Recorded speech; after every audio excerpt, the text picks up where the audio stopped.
Hi అండి. ఈరోజు మనం సింపుల్ అండ్ టేస్టీ దొండకాయ కూరని తయారు చేసుకుందాము. ముందుగా ఒక ప్యాన్ తీసుకొని అందులో కొంచెం ఆయిల్ వేసుకోవాలండి. ఆయిల్ హీట్ ఎక్కాక జీలకర్ర, ఆవాలు, పచ్చెనగపప్పు ఇవన్నీ వేసుకొని బాగా వేపుకోవాలి. తర్వాత మనం దొండకాయ ముక్కలు వేయాలండి. ముందుగానే ఉల్లిపాయ ముక్కలు, పచ్చిమిరపకాయ ముక్కలు వేయకూడదు. ఎందుకంటే దొండకాయలు మగ్గడానికి చాలా టైం పడుతుంది. అందుకని చెప్పేసి ముందుగానే దొండకాయ ముక్కలు వేయాలి.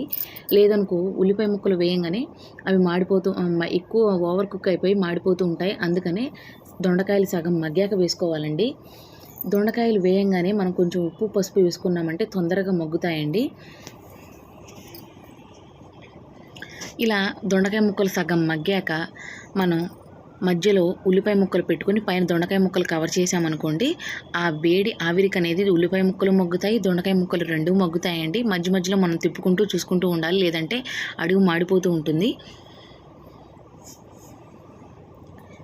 దొండకాయ ముక్కలు, ఉల్లిపాయ ముక్కలు బాగా మగ్గాక చివరిలో కారం వేసుకొని ఉప్పు కూడా చూసుకుంటే సింపుల్ అండ్ టేస్టీ దొండకాయ కూర రెడీ అయిపోతుంది. అంతేకాకుండా దొండకాయ కూరని చాలా రకాలుగా ఉండవచ్చు.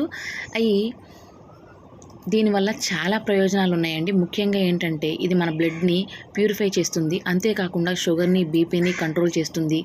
వెయిట్ తగ్గేవాళ్ళు డైట్లో ఇది వాడితే చాలా బాగుంటుందండి. ఎందుకంటే ఇందులో క్యాలరీస్ చాలా తక్కువగా ఉంటాయి.